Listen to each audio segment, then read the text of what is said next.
건망증과 이별하고 싶으시죠? 다음 제시어를 3분 동안 암기하세요. 그리고 점수를 댓글로 공유해 보세요.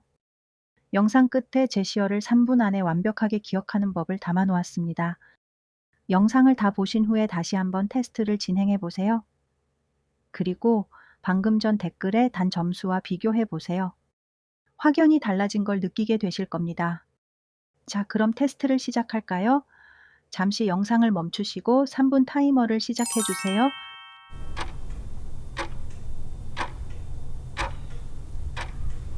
정확히 3분 후 보지 않고 백지에 작성해 보세요. 단어 한 개당 완전히 맞추면 1점. 단어가 비슷하지만 틀리면 틀린 겁니다. 0.5점은 없습니다. 점수를 합하여 여러분의 점수가 얼마인지 댓글을 달아 다른 사람과 비교해 보세요. 영상을 끝까지 시청하시고 완벽하게 기억하는 방법을 챙겨가세요. 여기 건망증과 간절히 이별하고 싶은 분들이 있습니다. 학교에서는 안 그러는데 집에서는 화장실 물 안 내렸다고 엄마한테 자꾸 혼나요. 분명히 내렸는데도 불안해서 다시 확인하러 가요. 청소년 김모군, 많은 양의 공부를 하는 학업 스트레스 때문일 수 있습니다. 요즘 들어 건망증이 심해진 것 같아요. 이야기를 하다가 단어가 생각이 안 나서 말을 끝맺지 못하고 그냥 넘어가요. 무슨 말을 하려고 했는데 그걸 잊어버려요. 또 한 가지 주제로 이야기하다가 갑자기 다른 주제로 넘어가 버려요. 자꾸 반복되다 보니 들어주던 사람도 제 말을 무시하는 것도 같고. 속이 많이 상한 직장인 조모 씨. 대화하는 도중에 단어나 말이 생각이 나지 않는 직장인은 업무 스트레스 때문일 수 있습니다. 요즘처럼 심한 불경기에는 경제적 스트레스 또한 한 몫을 하겠죠? 욕실에서 나올 때 분명히 환풍기하고 불을 끄고 나왔는데 어디선가 바람이 부는 소리가 계속 나잖아. 창문을 열어놨나 싶어 방 밖으로 나왔지. 또 욕실 불하고 환풍기를 안 껐더라고. 아들한테 잔소리 듣게 생겼어. 에라이? 76세 고령의 할머니. 할머니의 경우에는 밤에 충분히 주무시지 못하는 수면 부족 때문이기도 하고 65세 이상의 고령이라 노화로 인한 인지장애 때문일 수 있습니다. 이들 모두 단순 건망증인 줄 알고 뇌 건강 관리를 하지 않고 방치하면 어떻게 될까요? 단순한 기억력 문제를 넘어 치매 전 단계인 경도인지 장애로 들어서거나 종국에는 치매로 발전할 수 있습니다. 요즘에는 젊은 치매라고 하는 영츠하이머도 있기 때문에 단순 건망증으로 치부하면 적절한 치료 시기를 놓칠 수 있습니다. 영츠하이머에 관해 궁금하시다면 요 영상을 참고해 보세요. 건망증과 이별하고 싶으시죠? 건망증은 우리 뇌가 정보를 처리하는 데 문제가 생겼기 때문에 발생합니다. 정보를 기억하거나 상기시키는 능력이 약해진 거죠. 건망증이 심하면 기억력이 심각하게 저하되어 생활하는 데 지장이 있을 수 있습니다. 건망증이 심해도 기억력을 높이면 되는 거 아닌가요? 그렇죠. 그런데 기억력을 높이려면 우리 뇌에서 이전에 학습한 경험이나 저장된 기억을 인출하는 데 문제가 없어야 합니다. 건망증이 무조건 치매가 되는 것은 아니잖아요. 맞습니다. 그렇지만 건망증을 그냥 방치하면 인지장애나 알츠하이머 치매가 발생할 확률이 높아지기 때문에 그냥 두면 큰일 납니다. 내일의 뇌가 오늘의 나를 기억합니다. 브레인 테라피입니다. 일시적으로 기억을 잊어버리는 건망증이 생기는 원인은 여러 가지가 있습니다. 노화로 인해 호르몬이 줄어들어서 생길 수 있습니다. 주로 갱년기로 고생하는 40대, 50대, 중년의 건망증이 심해질 수 있죠. 여성뿐만 아니라 남성도 갱년기가 있으니 참고하세요.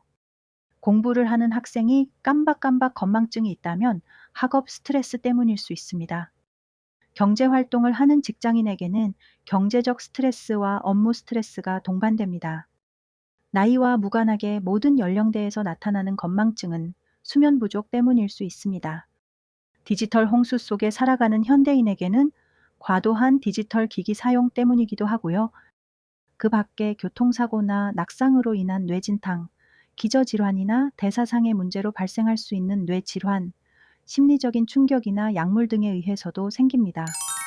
원인은 여러 가지이지만 기억력에 문제가 생기는 증상은 하나로 모두 똑같습니다. 네, 바로 건망증이죠. 건망증은 주로 단기적으로 기억 상실을 보이기 때문에 서서히 진행되며 뇌 신경에 손상을 주는 치매와는 다릅니다. 기억력에 문제가 생기는 건망증은 물건을 어디에 두었는지 잊어버리거나 약속을 해놓고 깜빡하거나 해야 할 일을 잊어버리기도 하고 대화 도중 단어가 생각나지 않거나 사람 얼굴은 기억하는데 사람 이름이 생각나지 않는 경우가 대부분입니다. 기억은 일단 저장을 하고 꺼내 쓰는 과정이 필요합니다. 우리가 컴퓨터에 정보를 입력하고 나중에 불러오는 것처럼 말이죠. 기억을 저장할 때는 색감이나 형태 같은 시각적인 신호, 소리, 정보, 감정, 의미 등을 신경신호로 변환하여 저장합니다. 여기에 감정과 의미가 중요한 역할을 합니다. 어떤 장면이 굉장히 충격적이면 밤마다 꿈을 꾸기도 하죠. 그만큼 감정적으로 동요가 되면 반복도 필요 없습니다. 단 한 번만의 기억으로도 뇌가 알아서 되새기니까요. 굉장히 감동적인 장면 또한 마찬가지입니다. 첫 키스, 첫 출산, 첫사랑이 그렇죠. 그렇지만 가슴 떨리는 감동을 인위적으로 조작하기는 쉽지 않습니다. 그렇다면 의미를 부여해 볼까요? 한국갤럽의 자료에 따르면 한국인이 가장 좋아하는 숫자 1위는 7로 나왔습니다. 거의 절반에 가까운 45%가 7을 선호하는 그 이유가 행운의 숫자이기 때문이죠. 혹시 행운을 기원하는 물건에 염원을 담아 비밀번호 중 하나로 7을 사용해 본 적 없으세요? 간절한 소망과 더불어 기억하기 쉽게 말이죠.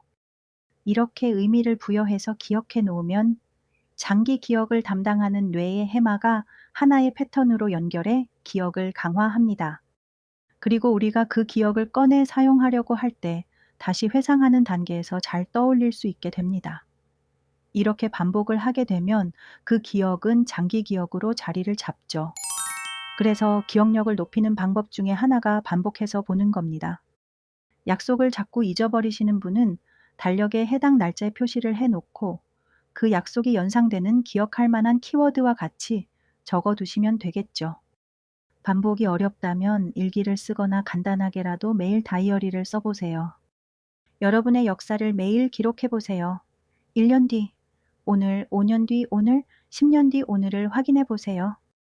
분노에 휩싸여 휘갈긴 기록이나 평범한 하루의 소소한 일상의 기록, 기쁜 소식을 접하고 기념일을 만들 정도로 소중한 날의 기록 중 어느 것이 더 기억이 잘 나는지 확인해 보세요. 기억력을 높이는 방법 중에 하나는 기억력의 가장 큰 적인 스트레스를 관리하는 겁니다. 사람의 성향에 따라서 운동을 좋아하시는 분도 있고 조용히 독서를 하거나 영화를 보시는 분도 있겠죠. 취미가 신나는 음악에 맞춰 춤을 추는 댄스여도 좋습니다. 몸을 움직이면 뇌도 자극을 받으니까요. 조용히 산책하는 것도 괜찮습니다. 산책하며 아무 생각을 하지 않다 보면 우리의 뇌가 저절로 생각을 정리합니다. 풀리지 않던 문제를 기가 막힌 아이디어를 해결하기도 하니까요. 기억력을 높이는 방법 중에 하나로 충분한 영양 섭취를 해야 합니다. 알코올 섭취하시는 분은 당연히 술을 끊어야 합니다. 국제암연구소에서는 알코올을 발암물질 1군으로 분류했죠. 알코올을 죽어도 못 끊겠다 하시는 분은 서서히 줄이기라도 해야 합니다. 자칫하면 알코올 먹고도 먹은 사실을 까먹고 안 먹었다고 또 드시면 정말 곤란하니까요. 미국 웨슬리 대학교에서 한 연구가 있습니다. 하루 소주 석 잔에 해당하는 알코올을 30년 이상 마신 사람의 경우 뇌세포 파괴 속도가 빨라져 뇌의 용량이 평균적으로 1.3% 줄어든다고 밝혔습니다. 기억력을 높이는 방법 중에 하나로 뇌 건강에 좋은 음식을 챙겨 드셔야 합니다.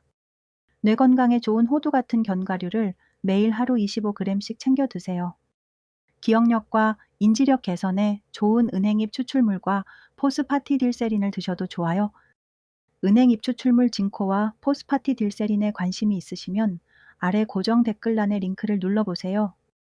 초록창에 브레인, 한 칸 띄고 은영치를 검색하셔도 됩니다. 기억력을 높이는 방법 중에 하나로 적극적인 학습, 그리고 뇌를 활성화시켜주는 활동을 해야 합니다.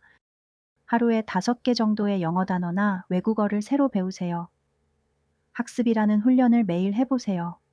꾸준하고 규칙적인 학습이 전반적으로 뇌의 기능을 올려준다는 실험 결과도 있으니까요. 그럼 마지막으로 영상 초반에 보여드린 제시어를 잘 기억하는 방법을 확인해 볼까요?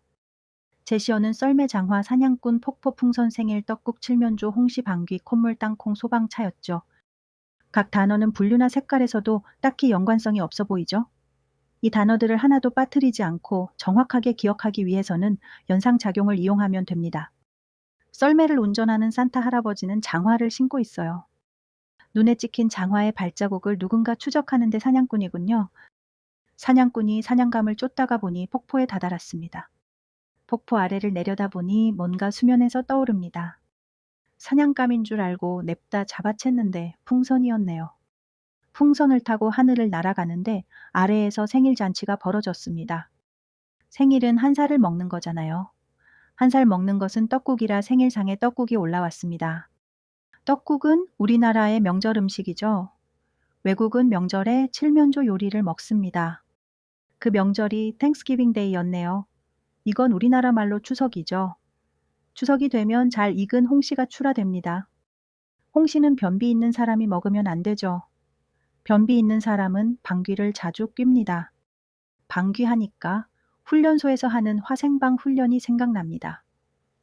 화생방 훈련 때는 눈물, 콧물이 다 나오죠. 맑은 콧물은 알레르기 비염이 있는 사람의 경우 나옵니다. 알레르기 비염하면 땅콩 알레르기가 대표적이죠. 땅콩 같은 불엄을 먹는 날은 음력 1월 15일입니다. 정월대 보름하면 또 쥐불놀이죠. 밭두렁, 논두렁을 태우는 쥐불놀이를 잘못해서 큰 불이 나면 소방차가 출동하겠죠? 이렇게 이야기를 만들어 스토리텔링을 해가면서 기억해 보세요.